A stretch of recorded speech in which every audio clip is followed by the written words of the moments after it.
Welcome, everybody, to the show. Joining us is our co-host and fellow traveler, Dan Noodles Man, the Tycho Brahe of Wargaming. And our very special guest this evening is Mr. John Butterfield. John, thanks for doing this. We really appreciate it. Hey, everybody. Thank you, John. So, glad to be here. Partially in response to a question that somebody asked, or a point that somebody made last week, we thought it is, in some sense at least, a player who is playing a solitaire war game playing against the designer, or at least the mechanisms that the designer has established for that game. So we thought it would be great to have an eminent solitaire game designer on to ask questions about how designing solitaire games differs from designing just any game that is designed to be played non-solitaire primarily. Are there different techniques that you use? What considerations do you have to keep in mind when designing for solitaire? Yes. Okay. Yeah. Yes. I mean, he, of course, designed a number of really legendary solitaire games, including RAF and the D-Day series, really, starting with my favorite, the Omaha Beach, but that's just because I'm... God, that's brutal. It's brutal. It is brutal. It is brutal. I like to play solitaire just playing both sides, because then I'm going to win either way. And then I can brag, oh yeah, I won that game of Case Blue last week. It was great. Come on. But you lost it also. That's true, but I don't have to tell people that. There's always a yin and yang there. It makes me feel better about it, at least. Yeah. John, when you design games, be it solo and or multiplayer, two-player, whatever, do you have like a shelf of templates that you go and you say, okay, I'm going to design a solo game. Let me take out my solo templates. Or is it by templates? You mean like design techniques or yeah, or your mechanics, this and that. You pull it out, and I'm going to use this mechanic and this. And are you like Newton when you have a certain mechanic that doesn't work so well? You design something else to make it work well. How was that like Newton? Well, Newton designed calculus because he had to figure out what the hell he was doing. I think I see where Dan's coming from on this, actually. Newton designed calculus because he needed the mathematical tools to solve the problem that he was interested in solving, which was not... See what I'm saying, Joe? Is that what you do, man? That's what you do? I'm thinking as you speak. I guess the question is, am I pulling things off of a shelf that already exist and to assemble, or am I starting from ground zero and slowly building something new? Yeah, both. That's a two-part question. Very good, John. Yeah. So, if, and we have managed to compare you to Newton in the first 5 minutes of the show, too. So, you know what I'm saying? You know what I'm saying? I guess I generally start with the goal of creating the best simulation or play experience that I can. I don't, unless it's a series that were like Omaha, the D-Day series or the Enemy Action series, then I'm pulling things off the shelf because I've already created the system. Right. But the first time, for example, and I've said this before, when I designed Omaha Beach, it didn't even start as a solitaire game. I just really wanted to do a game on Omaha Beach after reading Joe Balkowski's book on the topic. And as I started to design it and look at the play experience and what I wanted to say, it just came out that the German side should not be a player in that game. And so then, okay, if I really just want to focus the player on commanding and trying to survive as the Americans on the beach. What does that German force look like? What does the player understand about what they're facing? What do they not understand about what they're facing? And what can that German kind of entity do? And so that I really built kind of granularly from the ground up. I didn't use any other solitaire models or simulation models to do it. There's the ideas in there of those dots on the map that tell you where the Germans can fire into, and prior to that, I had the idea that the Germans would occupy specific positions on the map instead of actually like moving around, because Right. from the American perspective, up until the Americans got off the beach and into the bocage, there was no sense that the Germans were moving. They were just firing, right? God. So I thought I'd create stationary positions, and then, okay, given those positions, what should the Germans be able to see? What should the player know about what the Germans can see and what the Germans couldn't see? So that all evolved into the map and the fire system kind of working, the fire system being integrated into the map, so to speak, which I don't think had been done before. So that's an example of really starting from zero. Hold on a second. D-Day at Omaha, that system started scratch. Yeah. Well, actually, John, how far were you into that design process when you realized that this would be better as a solitaire game where the Germans are just handled by the system? Was it like, after the first handwritten page of notes, or was there like actual two-player playtesting at one point and that led you to that realization? There was some testing of the two-player game, but only by me. Right, I hadn't shown it to anyone yet. I'd just been playing with it myself, and as I started thinking about the German as a player and what their units would be able to do, and what were their restrictions, being in these, strong points, Widerstandsnest nests along the coast. It seemed less and less like the German player had choices to make. They would later, as the Americans get up into the bocage over the bluffs, but initially it seemed less and less like a play experience for the German player would be worth having, and so. I would say maybe a quarter of the way into the design of the game total, I switched to or realized that it would be solitaire. It was kind of like, I think it always was going to be. I just didn't realize it until a quarter of the way in. John, how do you the complex system, how do you work that out? Like I'm sure it was really difficult at one point and you brought it down and then you brought it up. I'm sure there's a lot of play, but how do you decide what complexity the game is going to be when it's going to? Is that even a decision you make up front, or is it a question of fine tuning throughout the process? Yeah, I would say I don't set out to say this is going to be a complex game.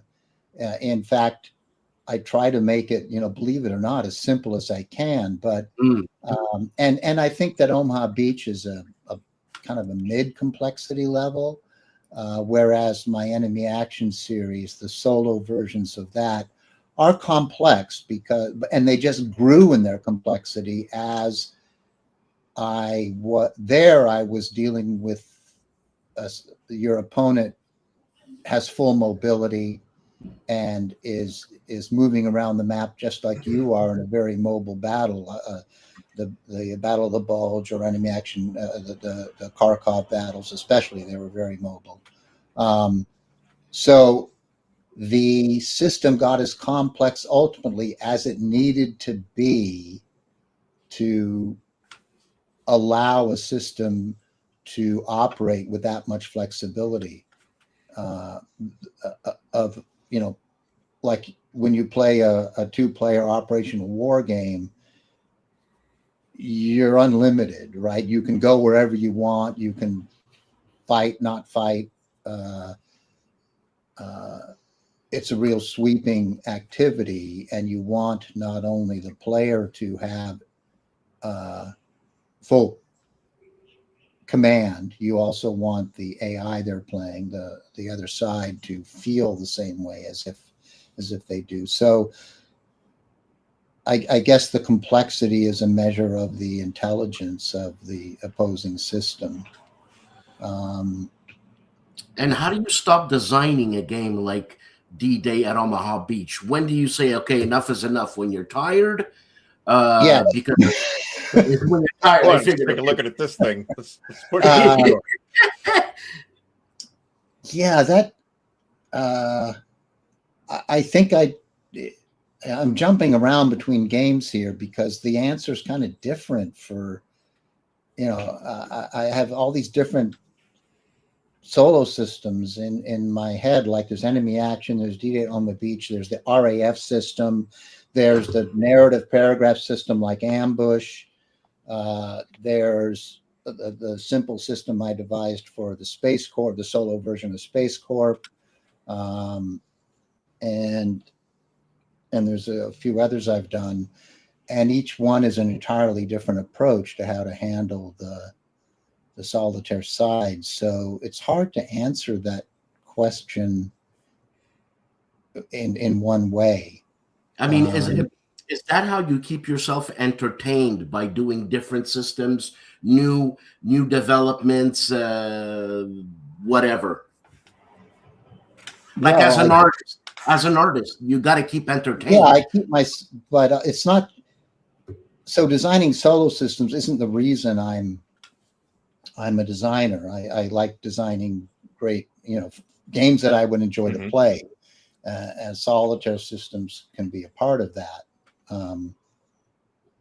But like with the enemy action games, unlike the D-Day games, those games are first designed as two-player games, and I'm very proud of them as simple, actually pretty simple to play, very dynamic two-player games that are card-driven, that have a unique combat resolution system.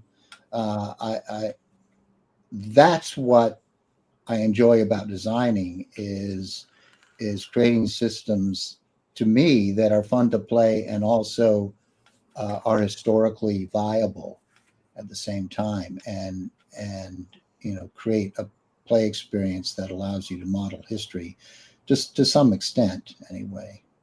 John, you actually answered the question I was about to ask, which was to contrast the enemy action Ardennes, of course, being the first game in that series. Did that start out as a two-player game, and I guess now we know. Yes, although that I began with the idea that, speaking of, you know, entertaining yourself, the enemy action series started with the idea that I was going to do an operational level hex encounter, you know, move and fight and you do whatever you want on the battlefield game. And I was going to make it for two players, and I was going to make it solo either side. And I didn't know what I was getting into when I gave myself that challenge. It turned out to be 5 years. And how would you compare? So somebody famous, I don't remember who this quotation is from, said that writing a novel is like crawling on your hands and knees from Paris to Vladivostok, and then when you're finished with the novel, you drink yourself into a stupor, and you wake up the following morning, and you're back on your knees in Paris. You got to make your way back to Vladivostok. So, how was that long design cycle for a game like that? Which, you know, there's a lot of moving pieces there between, like, just it's kind of 3 games that you've designed, right? How would you compare that to a more current project like, say, Away Team, which we know you have in development with GMT? Yes, so that's an entirely different Solitaire model, which has some, some of its genealogy, I guess, is Ambush. Well, that's not entirely true, because Ambush itself came after I did the original Voyage of the Pandora, which was a paragraph-based narrative space exploration game, and then Ares Magazine did that, and Ares Magazine, Ares number 6, and that was when I was at SBI, and then while still at SBI, we did, I think it was Bob Ryer's idea to do a feedback proposal of World War II combat using the Voyage of the Pandora paragraph system. And it got highly rated, but then SBI folded. So we took that idea to Victory Games, where we did it, had it published there. So that was very successful. But Away Team really, it is a second, a new, hugely expanded version of Voyage of the Pandora. In fact, its subtitle is "It's Away Team: The Voyages of the Pandora," and so that, from the outset's been conceived of as a solitaire game at an epic scale, but you go through, passage by passage as you choose to do things.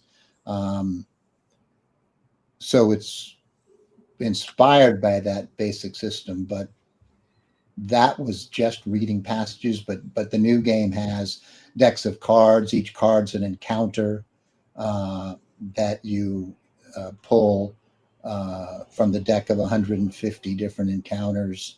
And so it's bringing in other game design techniques to expand the different methods of storytelling in the experience.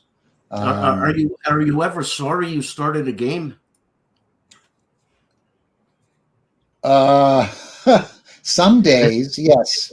I mean, Away Team is huge. And I blame Gene Billingsley for it, because he said, it would be great, John, if you did, a new version of Voyage of the Pandora.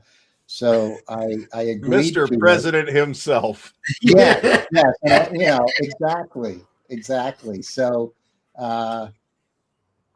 and I think once I started getting into it and saying, well, this is going to be like a nice GMT boxed game. It's not that an Ares game is a throwaway, but it's seen as something that doesn't have to stand the test of time. You play it a few times and put it away. But this is a boxed game that someone's going to want to get a whole lot of value out of. So it became an epic. And in Away Team, you visit 7 different star systems, and each star system has 5 to 7 worlds to explore. And that whole experience can take you 70 or 80 hours. So it's like reading an epic novel series, or playing a very elaborate video game.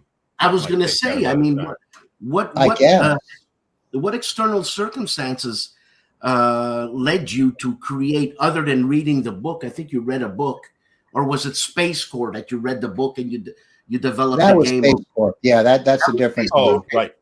Yeah. This was totally, this is all made up from scratch. It's its own world. But so we have 3 different writers in addition to myself working on the project. They're all done now. All the writing's done. We had David Spangler, who's done a lot of work for GMT. We've had Greg Gostikian, who goes back to the days of West End and SBI, Creature That Ate Sheboygan, and a very talented writer. And a couple other writers have contributed. as well. And we have 2 different artists. Well, 3. I'm doing some of the artwork in the game myself. So it's been a huge team to coordinate. And we're finally at the point now where we've been able to test the entire epic game. Several people have played it through, and they're all sworn to secrecy about the plot and that sort of thing. It's kind of like those Avengers movie. Who knows what Avengers Doomsday is going to be about? No one has a clue. Right. And I, for one, refuse to watch the commercials for the upcoming commercials. So Okay. there's that. Okay. I was thrilled when I heard. I just actually found out that Greg was helping out with the writing for Away Team like a couple of days ago, maybe last week. I'm like, oh, that's fantastic news. Greg, for those who don't know, when one of the writers got ill, and it looked like we still had a lot of writing to do, I was like, where can I find a great science fiction writer who's got experience with games? So I contacted Greg to ask him that question. Where can I find someone? And Greg said, well, how about me? So okay. I was like, yeah. Yeah, Greg Kostikian is, SPI, for those who don't know, Greg Kostikian, SPI veteran, designed the creature that ate Sheboygan for them and did some stuff for West End. Also happens to have designed 2 of the most, I think, legendary role-playing games in the history of that hobby, between the original Star Wars RPG and Paranoia. So Paranoia, Greg's got chops. Yeah, he did Paranoia, and I know he. Did he actually do the original system for the Star Wars? I think he was one of. I think there was there's 3 credited designers. It's not in a convenient place. I can't pull it off the shelf, but he was involved in that too. Yeah, and he did a very interesting science fiction board game for West End called Web and Starship, which I've never looked at, but I am aware of it. And what's the Pax Britannica? Was that him? Yeah, I think it was. Now that you mention it, and have that, and I've played that. It's pretty cool game too. I don't remember this, to be honest, because I've never played Toon or owned Toon or read Toon or anything like that, because it didn't seem like my thing. But I wouldn't be shocked. John, do you know the video game called Mass Effect? I have heard of it, and other people have mentioned it to me, but I don't really play video games. In the early days, I designed video games, but not since the mid 80s. Yeah. Because in Mass Effect, you go out and you explore different star systems, like you said, and every star system has a planet that you have to. John's planets will be more interesting than many of those found in the Mass Effect games. I guarantee. And the thing is about Mass Effect, there's many subplots, obviously, but there's one subplot, the romance subplot. Are you going to have any romance between any of the characters? You know what I'm saying? Well, actually, let me rephrase Dan's question here a little bit. How character driven do we expect Away Team to be? That's a really good question, because there's been debate among the design and development team about the personalization of the crew. So the Pandora has a crew of initially 9 crew members, and that change, although I'm not going to say how it changes, but you've got captain, the physician, the exobiologist, the geochemist. You've got your military guy, exo ranger. I should say guy. It's a woman. So, and these crew members are depicted on cards that have their stats and their abilities, and they get better. You flip the card to they level up, level 1, 2, 3, 4 over the course of the campaign, but they can also die, and if they die, that character type, that crew role comes back as a noob, as a level back to level 1. The next time the Pandora goes home to Earth, and then when it starts its next voyage, it has a replacement for if someone died. So my thought was that, well, then we can't name these crew members, because if they die, then we've got the wrong name on the card. But everyone who tests the game, and including the developers I'm working with, really, everyone does it anyway. They really want to identify with the crew and grieve with the crew when things go wrong. And that was true in Ambush as well. You know, they named their soldiers and got emotionally attached to them. So while we don't have drama between crew members that much in the game, the dramas with what you encounter,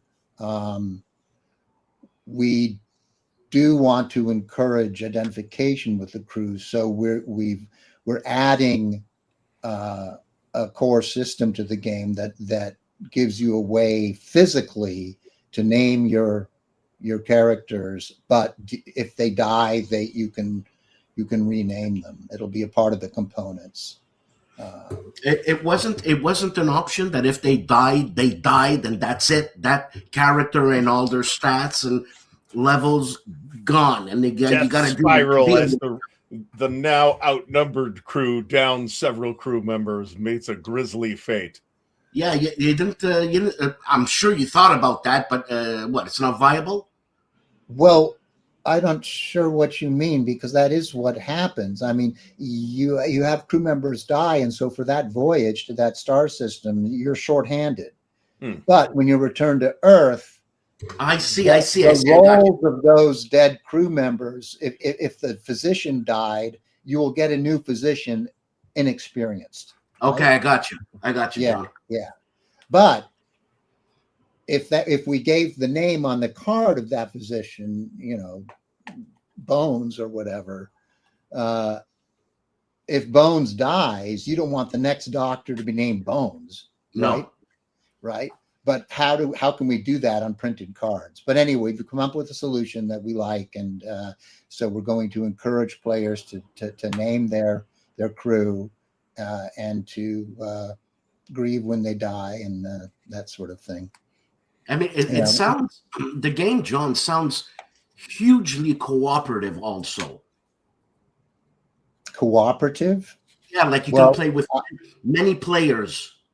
It is a solitaire game, right? It's a solitaire game. You are in control of the entire crew. You decide where the Pandora is going to go, and when you get to a planet, which crew members are going to drop down there, and which are going to stay safe on the Pandora, and you'll make that decision based on several factors, some of which have to do with what you expect to find. You know, which specialties of your crew are most likely to be helpful when you go down. You also have bots, which are treated as crew. There are 4 robots, but they're treated as crew members.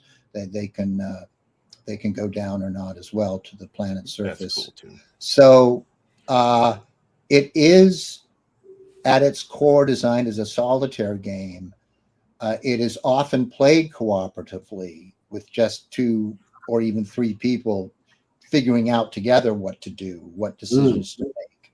One of the other things I'm working on now is that enough for the cooperative version, or should there be some kind of way to track progress competitively between the players, even though they're all commanding the same crew? So that's kind of the last thing I'm looking at now in the game, because when we play test in person with people and demo it, they love playing cooperatively.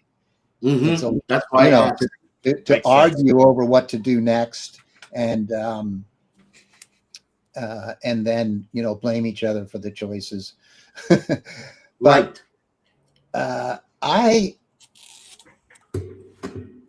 like that.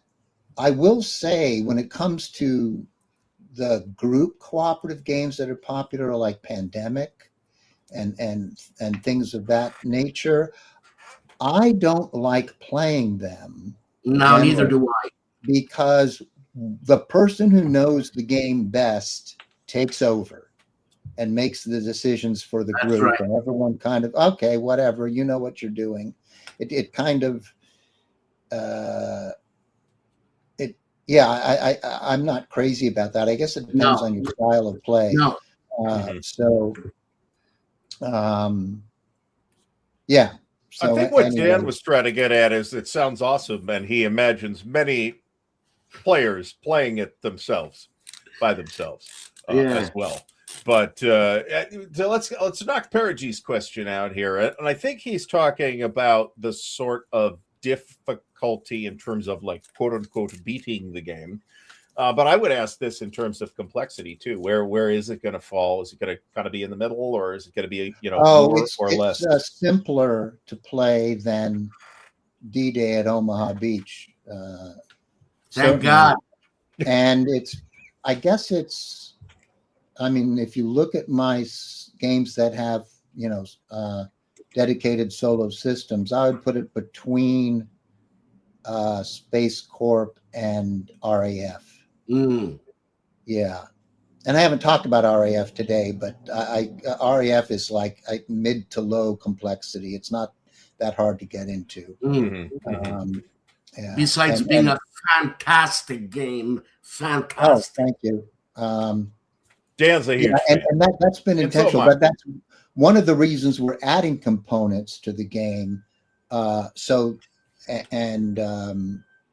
Simple systems for, like, keeping track of when you drop down to a planet, there is supply. You have to worry about your supply. You're going to run out of time, basically, which is measured by kind of your consumption of oxygen. And it depends on the atmosphere of the world. You can stay longer on a planet you can breathe on than on a planet you can't. But anyway, all of that stuff in the original little Voyage of the Pandora required a whole lot of math on the part of the player, and to keep track of consumption and of progress. All that now is very simplified, and the rules kind of just guide you through the things you want to do, which is, okay, I want to take my ship there. Then I want to find out about the planet. Then I want to put a team together. Then I want to drop and start exploring. And then when I want to go here and there. So the rules support that very directly. So it feels easier for the player because it's things they kind of want to naturally do anyway. More like in a role-playing game than in a war game. And is the ship itself a character? I'm not sure I know what you mean by that, but I'm going to say no. Okay. I mean, it can take damage, and if you're not explode? I guarantee people will anthropomorphize the ships just like they're personifying the characters. Right, but you can mismanage the ship so that it ends up. It can only stay in a system so long. If you mismanage your trip and you're too far away from getting back to the jump point to return to Earth, you'll get marooned. And that's it. That's the game. It's over. Yes, I remember doing this in Pacific War. Whoops, stayed on a little too long. Now we're at the bottom of the Pacific. Fantastic. And time is a factor in the game. Not only the hours you spend in spending your oxygen, but every voyage takes a year in game time. And you might need to go back to a system if there was stuff you left unexplored or something that you left unresolved, so that you'll have to spend another year. And if too many years pass, there's kind of events going on in the universe that start affecting you because you're kind of behind. And yeah, I don't want to say any more than that, but I don't want you to ruin anything either. Actually, I'm big time looking forward to Away Team personally. John is traveling at light speed one of the mechanics in there? We hand wave at that because you go from Earth to a star system that's many light years away, And it was and very fast. that's just a jump. Okay, you jump, and then when you're in the system, you're traveling sublight. Because when you're done in the system, when you've used up your weeks that Pandora can stay in the system, then you jump back to Earth and re-outfit for your next voyage. Okay, But the science behind the jump, don't worry your pretty little head about it. Okay, so when you go back, in the finest science fiction tradition, I might add. John, when you go back to Earth, have the people aged? That sounds below the level of the simulation to me, Dan. Yeah. No, they have not aged. You left a year ago. You left in the year 2130, and you're gone for a year. And when you come back, it's 2131. So that way the math is easy enough for you too, Dan.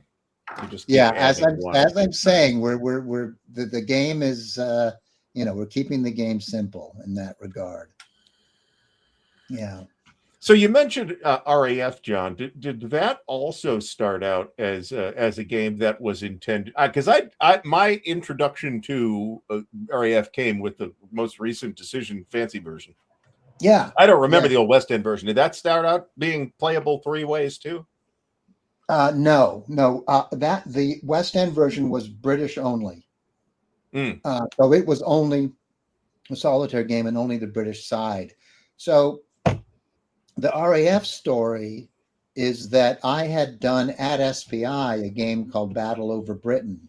Mm-hmm. It was published actually by TSR right after SPI folded. SPI had finished it and it was at the printer and parts of it were already printed when SPI folded. So TSR inherited that stock and finished the printing, made a new box cover for it. But all the components were Redmond's SPI versions. And that was a fairly complex 2-player game on the entire Battle of Britain. And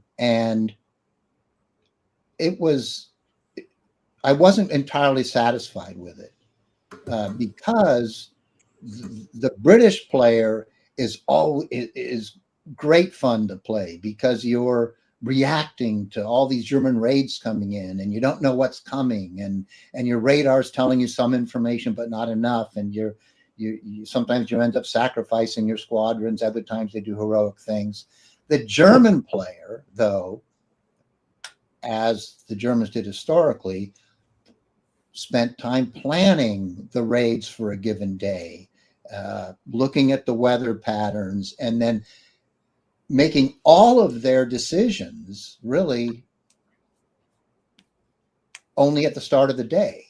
Because once those planes go, all they can do is follow their flight instructions until they succeed in reaching their targets to bomb and follow their flight instructions to come back by certain routes. Or, of course, get attacked and break up and come streaming home pell-mell. There's no decisions for the Germans to make during the actual tactical part of the game, the engagement, because they're unable to make decisions. All they can do is try to get to where they're going and get back home. So the German player in that game has some very exciting decisions to make in the planning, but then that's it. They just have to sit there and then see how it plays out helplessly. And the British player, while the German player is doing all that planning, just has to go do something else. Because it takes a while for the German to plot all these raids. So that's why I felt that game wasn't entirely successful.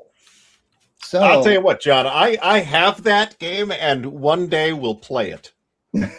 Okay. So possibly Solitaire, actually. So then when I started I thought to myself, well, how would I do this game and not have that problem? And then it occurred to me, oh, if it was British only, I could have the German, raid planning all happen. The system could do all that, through card selection. And another thing that was not great about the original game is that the German plan was basically idiotic and ill-informed. They didn't realize that the radar was as helpful. They didn't understand the advantage that radar gave to the British and what it was doing. They didn't really know where the factories were that were producing the fighters, which is what they had to destroy. They just didn't know anything enough to make intelligent decisions about where they should be bombing and where they should be going.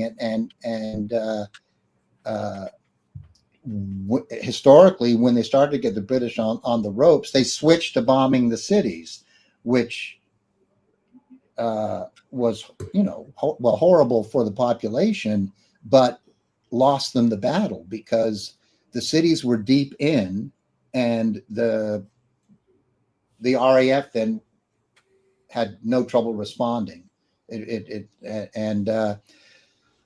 So I guess what I'm saying is that I wanted a German system that would be unpredictable to the British, but not be doing ahistorical things like a live German player with hindsight was doing.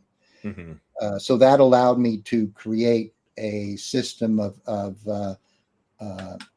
German raids that come at you and you respond to them. And as a solo game, it worked out. I was very happy with the both the original West End version of RAF for that, where you're controlling the fighter groups of the RAF. That was in the mid 80s. So that I knew that was going to be a solo game from the outset, but because of my prior experience with another design. Excuse me. An interesting question here from, I'll get to this one in a minute here.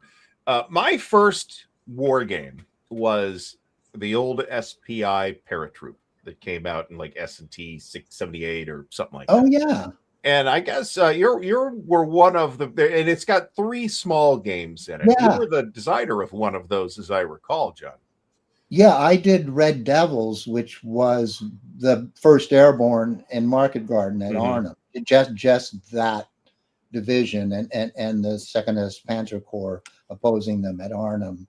Who were the Red Devils? The Brits? Were the The Brits? British was the nickname of the British First Airborne Division. And then another game in that series was Eban Amel, the German attack on a Belgium, I think it was a fortification or something. That was a guy named Joe Perez worked on that, and Eric Smith worked on one of them. The one on there was it Crete? Was the other one on Crete? The other one was on Crete. Yeah. And I think Eric Smith worked on that one. Eric Lee Smith. Joe, if you're watching, say something, because Joe's kind of a regular, actually. Joe Perez? Joe, yeah. Oh, cool. So, yeah, many cool things have been learned from Joe, actually, over the course of the 2 million episodes I've done at this John, point. I've got another. But Red Devils was not a solitaire game. It was a 2-player game. Yeah, I got another question. I hope I can formulate it. I read a story once that Debussy and Ravel were friends. These are composers, right? Okay, so Debussy orchestrated a piece, and Debussy went to see it, and he said, "It was a great job, Claude, but if you ever want to reorchestrate it, I can do it for you," type thing. So do you ever look at another game, another designer, and say you want to reorchestrate that game? Reorchestrate that specific game? Yeah, like I guess redo that game. somebody, I mean, The Do way, that see, the game way with I would John frame this Butterfield. question is a way I wouldn't want to frame the question, because my instinct is to say, boy, John, have you ever seen somebody else's game that was really cool, but they really messed it up somehow, and you could do a much better job? What game would that be? And I don't want to put you on that kind of spot. Yeah. So- Hold on a second. My question was a bit more flowery, ornamented a bit. There was history. Well, that's what I there mean. was more pictures, and you just come ahead logically and just destroy my question. It's not as though that never happens on this show. So But someone else's game, John.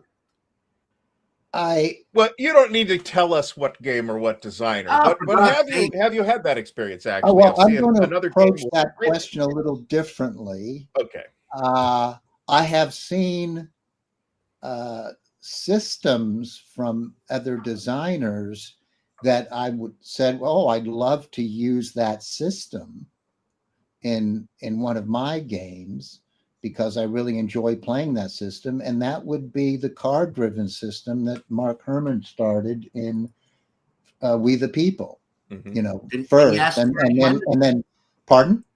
Did he ask for any money for that system? Well, no, because since then that evolved into like what Ted Racer did with the card-driven Paths of Glory, and then there's Twilight Struggle uses that card-driven system where you play a card either for its ops, for its event, or for something else. And I thought, gee, I'd like to apply that to an operational level war game, a battle. And that's the 2-player version of enemy action. It's card. Both players have a hand of cards. They can play it to activate units or for an event, or they can play it to help in a combat. So the card mechanic, which is core to the enemy action 2-player game and also to the solitaire versions, it comes from that invention. I thought it was, brilliant way to give players more agency and also take away agency, because if you know the enemy action system, unlike most hex and counter games, you can't move any piece you want at any time. It's not like I get to move all my pieces. No, you can only move the pieces that can be activated by the card you play. So it adds that whole dynamic to the play experience. We've got some people playing enemy action Ardennes in the Ardwulf, or at least posting photos of their ongoing enemy action Ardennes game in the Ardwulf Lair Discord right now. Actually, I am pleased to note. Is it a 2-player or I believe they are playing a 2-player. Yeah, Okay. They are playing a 2-player, and that's also on my shelf of shame, by the way. That means a game you intend to get to, but that I haven't? own and am going to get to at some point and haven't managed to yet. Yeah, we have a lot of. Yeah, we all have a lot of those. Yeah. Oh, I think so. I Yeah. got an episode Yeah. of 5 in me about Yeah. my shelf of shame at this point. Yeah. John, what do you have on your shelf of shame, actually? Well, that's what you're calling me out there. Let's see. Well, I love the game Triumph and Tragedy, the 3-player World War II game, block game. Great Terrific design.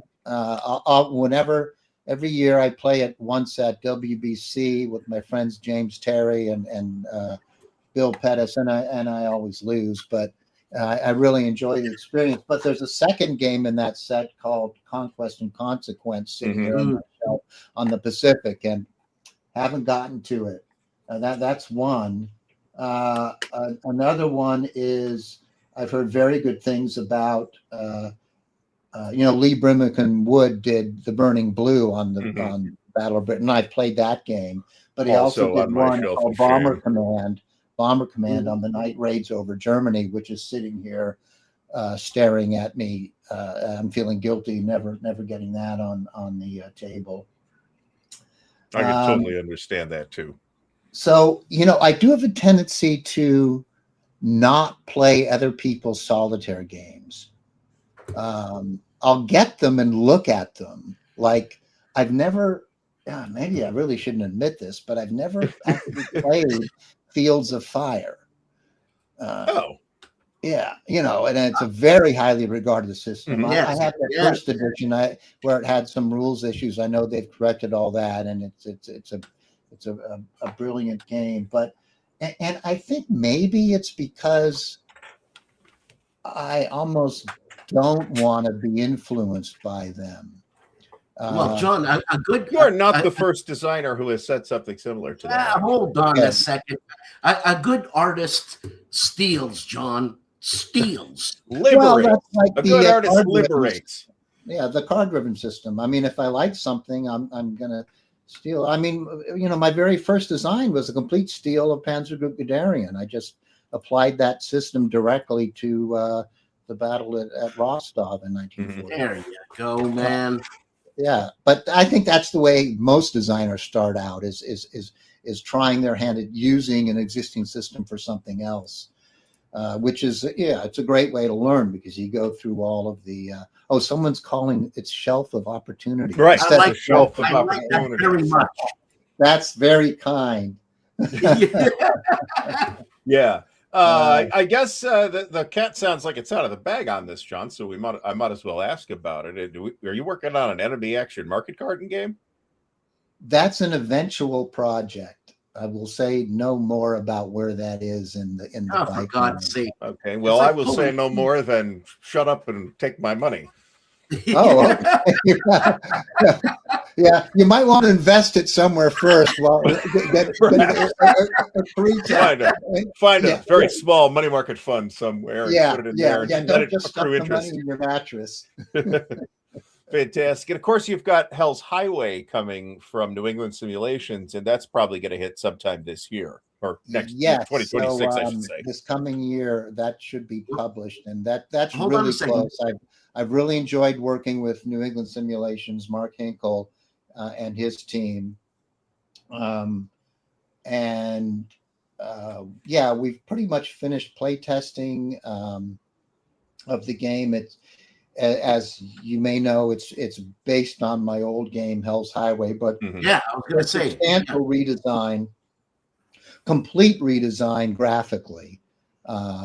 It's I mean, it's the same scale and terrain, so it's the same that way. But the look and feel of the graphics are all Mark Hinkle's work, which is why I'm working with his company, because if you've seen his graphics for games like Jaws of Victory and The Killing Ground and Winter's Victory, just incredibly beautiful. And I expect to be able to read the numbers on the counters. Yes, you will. Version. You will. They're going to be a little bigger too. They're 9/16, not ½ inch. So we're just putting the finishing touches on that, and he plans. I'm not going to speak for him, but he plans soon to have it available for pre-order, and then hopes to have it published before the end of the year. Which would be fantastic to see. And I got to see the then current playtest map at WBC, I think last year, and was and immediately noticed the larger and far more readable counters than appeared in the Victory Games Classic. And it's going to be terrific. It's, I think, going to be one of my most anticipated games for 2026, actually. John, I would say, I was just going to say, away team and on Hell's Highway, which is what we're calling it, have been consuming most of my time this year. This project that's up, you mentioned Enemy Action Market Garden, that will be down the road sometime. But I'm also doing another product in the Space Corp series that should go on the P500 sometime this coming year. Excellent. John, talking about the P500 away team, when am I going to play it? When are you going to play it?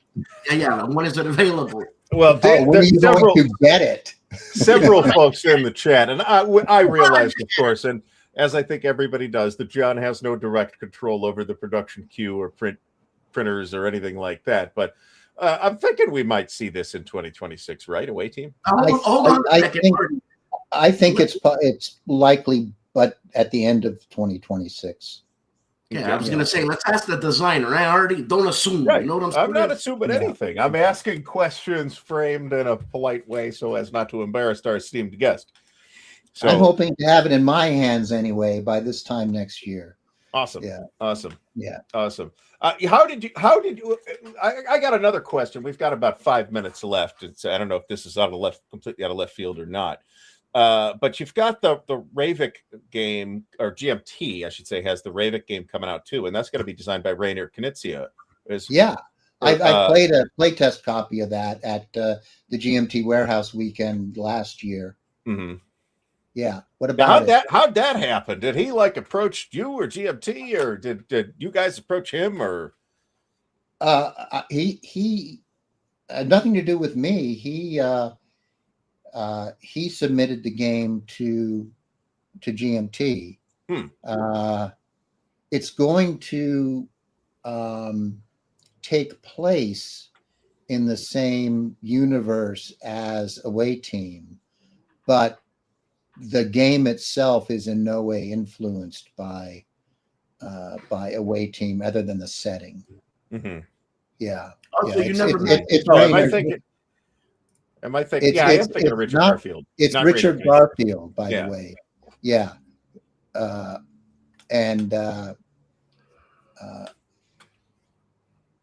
have seen Richard Garfield from across a room. He has a team with him when I was. It was like, I mean, he had somebody walking next to him with a notebook writing down everything he said. So I was like, I'm not going to bother, because I recognized who he was, and let's not bother him. He is a business. But the difference between Richard Garfield, who obviously designed the world, Rainer Knizia, another guy who designed the world. I actually had the opportunity to chat with Rainer Knizia, and he's kooky. He's great. I believe he's wealthy enough that he can now be as eccentric as he likes. And that's the same applies to Richard Garfield too, by the way. Yeah. But wasn't Knizia the head of the Deutsche Bank or something? For God's sakes, man! I forget. I don't know about that. He was a big shot of some kind. So, yeah. Sorry about the Ravik. That is Richard Garfield, and as soon as it came out of my mouth, I'm like, yeah, and that's on the P500, I think, right? Yeah. Yes, it is. Yeah. Yes, it is. Yeah. Yes, it is. Might we see? Have you given any consideration to expansions for Away Team? The plan is to do them, or have them done, maybe to get other writers involved in it, so that I won't be in the weeds necessarily like I am with this. But the plan is to definitely do more with the world and the system. I'll just say that when people start playing Away Team, your game may end differently. Your campaign, your epic, may end differently than it does for someone else. And if that's the case, what does your sequel look like? So that's an excellent point. Yeah. So there may be. I don't know. I don't want to speculate right now on what the sequels will what stories they'll be telling. Well, let's just say that everybody should buy it so that we can increase the likelihood of sequels and expansions. Yes, that sounds like a good strategy. John, do you have anything else in the pipeline that you're allowed to talk about right now that we haven't already asked about? There's not things on the P500 yet. I am working on another World War II system, a little more tactical, kind of the company level,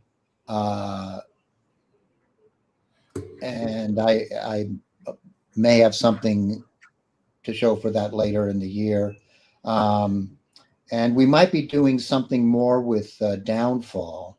You know, the game that that Chad Jensen designed, and I finished up with Kai, and there may be something more happening with that. What else? I kind of forget sometimes what I'm doing. Oh yeah, I know what. Well, there's another little project I'm doing. I did a game called The Hardest Days for Strategy and Tactics a few years back. It was a more detailed look at a few days of the Battle of Britain using a modified version of the RAF system, which allowed you to get more detailed on individual raids. And we're going to do a more kind of deluxe boxed version of that with Decision. That'll be something I'll be working on next year. And I've been working on it already, but that's a smaller project. I'm working on. So, John, before Artie throws us out, you as a rock star designer, you ever walk in the streets of California and someone says, "Oh my God, John Butterfield"? Even I didn't do that to John when I ran into him at WWDC. No. Well, I mean, I reached John's knees, for God's sake, so he couldn't even hear what I had to say. That's approximately, having seen John, that's approximately correct. Yeah, I mean, I that does not happen. I mean, certainly at gaming events, it's really nice to meet people who've enjoyed my designs. But I'm also thrilled to meet designers whose work I've enjoyed, other designers. Okay, so you don't go to brick and mortar stores and stand next to your games and just like, hey. This was an absurd suggestion. Wow. I'm joking, man. I could get cobwebs doing that. Yeah. I don't know what kind of brick and mortar hobby stores you folks have in California, and I know there's one in New York City, but that's like amazing. But here in Ohio, nobody even recognizes GMT. Like the staff doesn't know who Multiband Publishing is. So our Ohio game store scene the picture is grim. No one would recognize Gary Gygax if he walked in the door either, to be fair. You know what? We have a brick and mortar store called the Jack of Hearts. I swear to God, John, you walk in there and everybody's going to know you. I mean, I walk in that place and there's Marc Rodrigue, Marc Poutre, Carl really know the bash.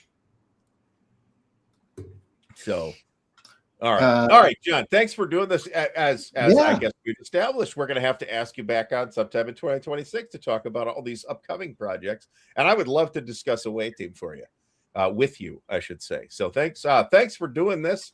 We are out of time, everybody. Big thanks to our very special guest, Mr. John Butterfield. Everybody have a Thank you, Ardwulf. Thank you, Dan. Thanks, John. And John, stick around for just a minute while the credits roll.